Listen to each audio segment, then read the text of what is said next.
Eu, particularmente, quando sou convidado a vir a algum espaço acadêmico, seja uma universidade ou uma escola judicial, eu tenho uma imensa alegria, porque esses espaços são locais privilegiados de debate e construção do conhecimento. Isso é muito importante na sociedade nos dias de hoje.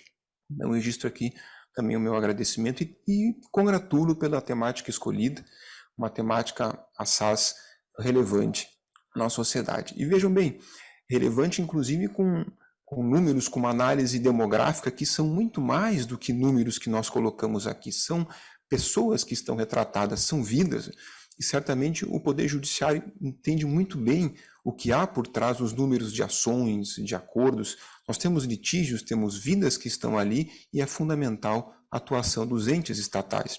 Eu poderia citar, por exemplo, e não vou citar muitos números para que não corra o risco de alguém gritar bingo no meio da minha fala, tá? A Lu já esgotou tudo que tinha de relevante praticamente nessa temática.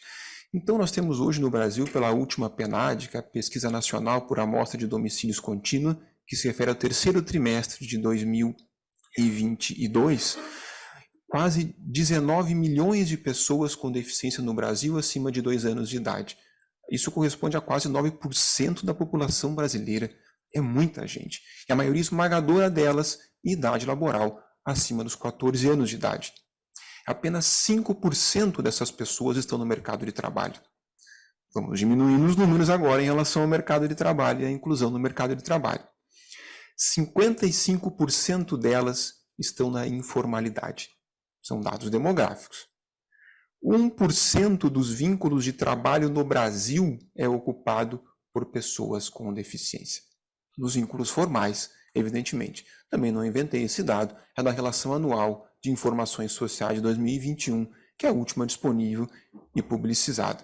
Vejam a importância dessa temática e o que nós fazemos aqui. Porque nós precisamos continuar tratando disso. A lei de cotas, que na verdade não é uma lei de cotas, é um artigo, uma lei, o artigo 93 da Lei 8.213 de 91. Ele já tem 32 anos de idade. Portanto, me soa estranho que alguém comente uma empresa que já deve cumprir a cota há muitos anos, eu até prefiro chamar de reserva de vagas, mas ela vem me dizer, poxa, a gente ainda não conseguiu. Aí tem mais de 100 empregados já há 20 anos. Poxa, mas talvez comece um esforcinho melhor, né, nesse período. Então, isso nós combatemos aqui a discriminação e também promovemos a igualdade. São coisas diferentes, estão ligadas, mas a promoção da igualdade é um passo além de combater a discriminação, não apenas o aspecto repressivo. E esse evento aqui promove a igualdade de oportunidades. Tem um aspecto para o futuro. Então, mas o aspecto da discriminação ainda é muito presente em nossa sociedade, até pelos números que nós acabamos de colocar ali. A Lu também colocou de maneira magistral. E a discriminação por motivos de deficiência é algo muito longevo na história do mundo. Eu creio que existe, como a gente fala, desde que o mundo é mundo. Eu lembro de uma passagem na Ilíada, do grande Homero, que fala que o deus Hefesto, que é o deus da metalurgia, o deus da indústria, o ferreiro dos deuses, ele foi expulso do Monte Olimpo pela sua mãe, Hera, porque tinha uma deficiência em suas pernas. Aí, Vossa Excelência veja, desembargador Narbal, não está fácil para ninguém, né? O sujeito é um deus, é expulso de casa pela mãe porque tinha uma deficiência. Quem dirá nós, réis mortais, se até os deuses sofrem com isso, né? Mas o fato é que, feita essa licença poética para dar uma descontraída, o fato é que a discriminação por motivo de deficiência não tem nada de poético ou literário. Ela é cruel e violenta e ela pode matar. Matar, sim, pela falta de acesso a bens e serviços públicos. Ela pode matar, se não a pessoa, os seus sonhos, o que talvez seja a mesma coisa, o sonho de ter uma formação profissional, ingressar no trabalho, seguir uma faculdade, ter um relacionamento, ir ao cinema e ao teatro. Isso é discriminação por motivo de deficiência. Não é nada glamouroso, podem ter certeza disso. Não é preciso ser uma pessoa com deficiência para ter essa percepção. E tratar essa temática é muito isso. É um exercício cotidiano de empatia, de conseguir compreender as necessidades também dos outros. Necessidades que todos nós, em algum momento da nossa vida, se não as temos, provavelmente teremos. É importante que se perceba isso. E nessa temática, que tão relevante dentro da sociedade, isso desperta a atenção e a atuação do Ministério Público do Trabalho. Um dos principais pontos de nossa atuação é buscar concretizar essa importante ação afirmativa existente no direito brasileiro. E é isso que é a reserva de vagas. É uma ação afirmativa prevista no artigo 93 da Lei 8.213 de 91, que reserva um percentual de vagas do mercado de trabalho às pessoas com deficiência e beneficiários reabilitados. Não esqueçam deles e delas. Portanto, não consegui contratar pessoas com deficiência. Tudo bem, mas tu chegaste a dar uma passadinha lá no INSS, que tem pessoas que trabalham com isso, só fazem isso, um setor inteiro que faz isso. Então, mas aí não vamos adiantar muito. Mas nós só trabalhamos com isso, essa importante ação afirmativa. Nós temos um projeto dentro do Ministério Público do Trabalho, que gerenciei por 2 anos, que atua em 2 eixos fundamentais. Cumprir a reserva de vagas, a cota, né, e buscar combater normas coletivas negociadas por entidades sindicais com outras entidades ou empresas que busquem ou que tenham por efeito, de alguma maneira, restringir o alcance dessa importante política pública. A nossa concepção, todo o poder que há na negociação coletiva e a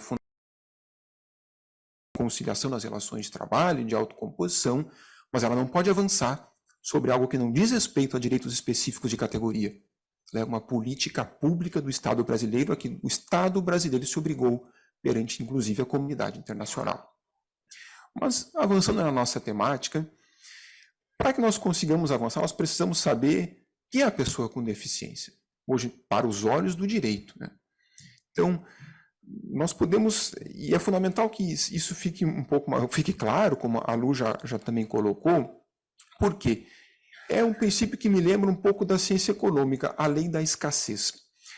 A categoria jurídica de pessoa com deficiência ela é utilizada para ter acesso a diferentes políticas públicas, seja benefícios tributários, acesso privilegiado ao mercado de trabalho, uma certa reserva. Então, nós precisamos saber quem, aos olhos do direito, é uma pessoa com deficiência. A lei da escassez. Infinitas são as nossas necessidades, mas finitos os meios para que nós atendamos essas necessidades. Em meio à escassez, precisamos ter marcos. E o conceito jurídico da pessoa com deficiência traz esse marco. Está previsto na Convenção da ONU sobre o Direito das Pessoas com Deficiência de 2006, aquela que tem impedimentos de longo prazo, natureza física, mental, intelectual ou sensorial, né? E que, em interação com barreiras existentes, pode dificultar a igualdade de acesso a bens e direitos. Portanto, esse é um conceito que é uma verdadeira virada de Copérnico na concepção sobre os direitos das pessoas com deficiência. Vocês viram que não é à toa que está dito ali que se relaciona a deficiência com as barreiras existentes na sociedade. Portanto, e aqui a virada de Copérnico, porque o foco não está mais na pessoa. Não é você que se vire. É um conceito relacional. Relaciona a deficiência com as barreiras. Que barreiras são essas? A legislação, inclusive, as enumera ali no artigo 3º da Lei 13.146 de 2015. Barreiras arquitetônicas, né?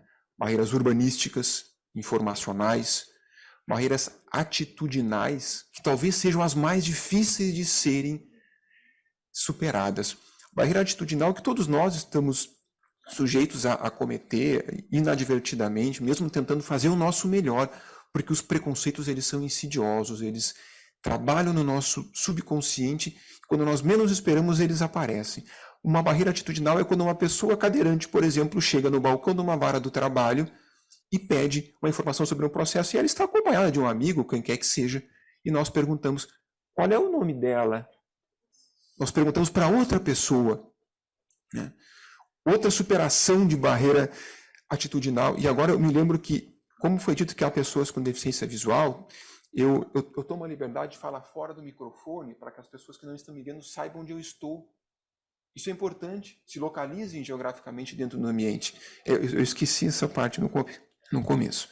Mas esse conceito relacional de pessoa com deficiência aos olhos do direito. É o que se chama de conceito social, porque agrega essa análise relacional com barreiras existentes, biopsicossocial, né? Na lei de inclusão, 13.146 de 2015, há a previsão de o Poder Executivo criar um instrumento avaliador e definidor da pessoa com deficiência. Um instrumento único. Por que único? Porque hoje, para ter acesso a diversas políticas públicas existentes no Brasil, a pessoa com deficiência tem que fazer uma via crucis.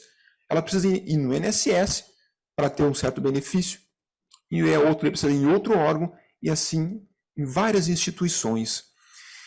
Então, esse instrumento de avaliação única busca resolver isso. Ainda não foi regulamentado, né? Eu sempre tenho a expectativa de ser surpreendido, de eu dizer que não foi regulamentado, e me dizer, não, Pedro, tu está desatualizado, já foi. Nossa, eu ficaria felicíssimo em ser corrigido publicamente, assim. Mas ainda não foi. Foram criadas comissões, mas nós esperamos que isso avance. Mas, avançando, uma premissa para a nossa atuação enquanto Ministério Público do Trabalho nessa temática é que deficiência não se confunde com incapacidade para o trabalho. Se não ficar nada na minha fala hoje, se lembrarem disso aqui, tá perfeito. Então, deficiência não se confunde com incapacidade. De maneira alguma, o que gera a discriminação e as dificuldades é a interação da deficiência com as barreiras existentes na sociedade. Aí sim. E o acompanhamento da prática do cotidiano das relações laborais tem nos trazido um aprendizado muito rico, que não há limites para onde as pessoas com deficiência, ou funções que elas possam acompanhar. Quando em sala de audiência, seja nos inquéritos civis, ou mesmo nas audiências judiciais, alguém me diz, poxa, essa função aqui na minha empresa, a pessoa com deficiência não pode fazer. Eu pergunto, por quê? Da onde que tu tirou isso? Será que ela tendo as devidas condições de acessibilidade, o que é uma obrigação legal do empregador, de acordo com o artigo 34, parágrafo 1º da Lei Brasileira de Inclusão, isso vai possibilitar que as pessoas com deficiência possam realizar as diversas funções existentes. E a prática das relações laborais nos mostra isso, os números também nos mostram isso e as pessoas por trás dos números. Nós vemos aqui que o Supremo Tribunal Federal, na DIN 5.760, decidiu que os marítimos embarcados não devem ser excluídos da base de cálculo da reserva de vagas. Vejam bem, nós temos uma ideia, mesmo quem nunca pisou numa embarcação ou num porto, de quão peculiar e desafiadora é a atividade do marítimo embarcado, sujeito a riscos de queda, de prensamento, de afogamento e várias outras situações perigosas. Nem eles estão excluídos da base de cálculo. Então, seguimos avançando. Outra coisa que eu escuto também, as pessoas com deficiência não têm capacitação. Aí nós vamos dar uma olhadinha, nós temos que nos apegar a alguma coisa. Né? Na falta de coisa melhor, eu me apego ao direito, dados demográficos, aí assim nunca me arrependi até o momento. O censo de 2010 demonstrou que no Brasil existem quase 3 milhões de pessoas com deficiência. 2010, quase 3 milhões de pessoas com deficiência com nível superior. Me permito presumir que com o avanço e democratização das condições de ensino, isso aumentou muito hoje. Pessoas com nível médio completo são muito mais. Então, como é que essa história que não tem ninguém capacitado? Que história é essa? Já não corresponde à realidade. Mas vejam bem, eu não estou criticando aqui quem procura mão de obra qualificada para ocupar os seus quadros. Isso é uma aspiração que evidentemente é legítima por parte do empregador ou de qualquer pessoa. Mas vejam que as peculiaridades e talvez quando não se tem a real intenção de cumprir a reserva de vagas. A pessoa exige uma grande capacitação prévia, mas só das pessoas com deficiência. Nos outros, a capacitação é dada no decorrer do contrato de trabalho. Como me parece até o mais comum, mais lógico, né? A depender dos casos. Já começa por aí. E assim nós vamos avançando. É claro que a capacitação também é importante estar, sabe onde? Em quem contrata.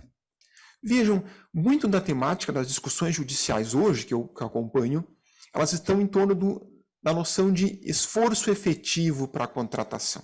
Né? E é importante que se debata isso. Poxa, o Ministério Público do Trabalho está dizendo que eu não fiz esforço para contratar pessoas com deficiências. O procurador não tem mais o que fazer da vida dele. Vejam, aí nós vamos ver, mas vem cá, qual o esforço que tu fizeste para contratar pessoas com deficiência? 5 anos atrás eu publiquei no jornal lá da minha cidade, num pé de página em fonte tamanho 8, que eu contratava pessoas com deficiência. Aí eu vou olhar o anúncio, porque eu consigo olhar, porque eu enxergo. Não tem uma deficiência visual. Mas todas as pessoas que têm cegueira ou baixa visão não vão conseguir. Já excluiu uma parcela considerável. E a ocupação das pessoas com deficiência visual foi a que mais cresceu no Brasil pelos dados demográficos. Isso me chama muito a atenção também. Que anúncio que foi feito? Esse anúncio te pede página. Aí tu vai ler um anúncio, contrato pessoas com deficiência. Não diz para quê. Se é para trabalhar, fazer um show, tomar uma cerveja, não diz para quê. Não diz nada, não diz salário. Imaginem os senhores e as senhoras, eu vou me deslocar até não sei aonde, atrás de uma contratação, eu não sei para que é, não sei quanto paga, às vezes eu posso não ter nem dinheiro para passagem para ir lá, porque eu estou desempregado buscando minha contratação. São esses anúncios que se alega que são esforços efetivos. Aí eu vou mais além e pergunto, tu chegaste a enviar se cadastrar no Cine, vagas para pessoas com deficiência? Não, nunca. Mas aí eu vou mais além que eu vou dialogar com o Cine. Nós requisitamos ao Cine essas informações. Não raras vezes, há muitos anúncios restringindo a contratação de pessoas com deficiência. Está lá. Essa vaga é restrita a pessoas com deficiência. Ou em algumas ocasiões, não. São escolhidas deficiências. Ah, não. Eu só quero aqui o cadeirante que ande, o cego que veja e o surdo que escute. Eu só quero esses aqui. Restringe. Eu só quero esse aqui. Não, esse aqui não. Hoje não quero esse aqui não. Tá bom. E não estão cumprindo a cota de pessoas com deficiência. Além disso, vamos olhar a movimentação dos empregados. Há várias demissões sem justa causa de pessoas com deficiência. Sem contratação de substitutos. Mas que esforço efetivo é esse? Se demitiu a pessoa que estava ajudando a chegar na cota.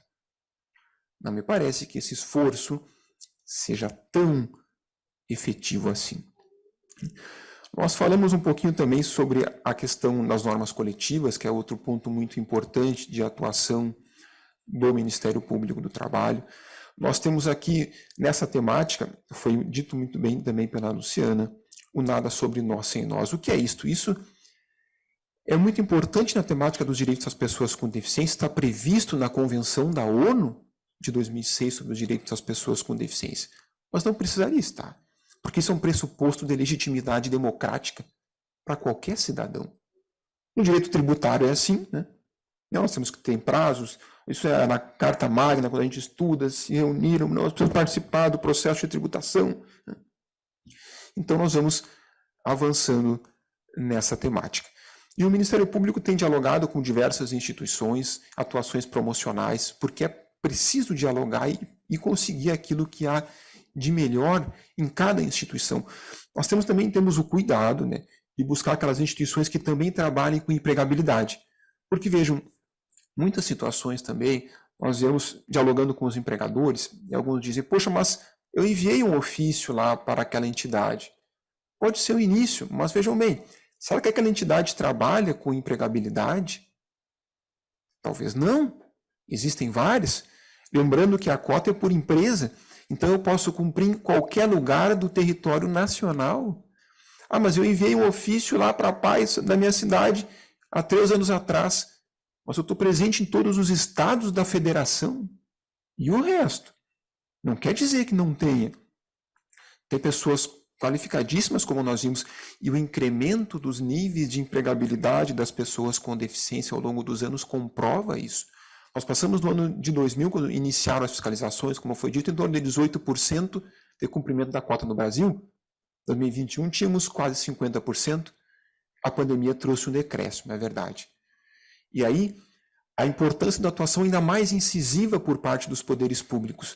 De acordo com o artigo 10, parágrafo único da Lei Brasileira de Inclusão, cuidado com o bingo, né? As pessoas com deficiência são tidas como em situação de vulnerabilidade, situações de calamidade pública e emergência, como foi a pandemia de Covid. Tanto que tivemos legislação específica nesse sentido. Então, há todo um arcabouço legislativo que busca aprofundar os caminhos da inclusão. Ah, então tu está dizendo que é tudo muito fácil, que não tem dificuldade nenhuma? Não, não diria isso. Só diria isso que nunca tratou, pensou, refletiu sobre esse tema. Nós não desconhecemos os desafios que existem, mas nós jamais subestimamos a potencialidade das pessoas de poder trabalhar pela inclusão e de conseguir uma vida com autonomia, porque é disso que se trata. É isso que as pessoas com deficiência querem. E essa autonomia não quer dizer fazer tudo sem precisar de ninguém. E o desafio que exista alguém com ou sem deficiência, que assim se veja ou assim classificado, que tem essa autonomia nesse mundo. Autonomia significa conseguir fazer as suas escolhas e fazer valer as suas próprias escolhas, devidamente informado e com as devidas condições de acessibilidade para levar uma vida com dignidade. E o trabalho é a porta de entrada desta vida com dignidade para as pessoas com deficiência e para todos nós, que somos nós sem o nosso trabalho hoje. Então, esta política pública no Brasil é fundamental também nesse sentido de buscar trazer dignidade a um grande contingente de brasileiros e brasileiras. Com relação a aspectos processuais, tutela coletiva de direitos, não preciso dizer, evidentemente, que isso é matéria-prima de trabalho do Ministério Público do Trabalho. Portanto, doutoras, quando houver, por exemplo, uma ação anulatória de auto de infração, o artigo 5º da Lei 7.853, de 89, diz que a intervenção obrigatória do Ministério Público nessas situações, as ações que tratem sobre direitos das pessoas com deficiência. Porque talvez, em muitos casos assim acontece, já aconteceu, aquela empresa que busca anular o auto de infração traz uma visão aos autos, enfim, talvez há alguma contestação da AGU, né? Mas nós já temos uma investigação muito aprofundada sobre aquele caso e que descortina toda uma outra série de situações e matérias fáticas. Claro, o judiciário julga com o que está nos autos, portanto é fundamental que nós possamos participar, porque a lei assim o exige. Inclusive, o Tribunal Regional do Trabalho da 12ª Região tem jurisprudência anulando ações anulatórias, fica até redundante, mas anulando ações anulatórias por falta da intimação do Ministério Público do Trabalho. Então, de acordo com esse artigo 5º da lei, lá de 89. Outro ponto normativo importante. Acessibilidade é um conceito geral. Se eu estou me aproximando já do final, quanto tempo tem? Já acabou faz tempo. Né? Vou finalizar. Acessibilidade não se confunde com adaptações razoáveis. Acessibilidade é o geral, é o piso com alerta tátil. Existe um outro conceito na Lei Brasileira de Inclusão, que é a adaptação razoável, medidas individuais. É o meu monitor com controle de luminosidade. É para mim, é cada caso, desde que não apresente um ônus desproporcional. Sugiro a retomada da leitura do Decreto 9.405, de 2018.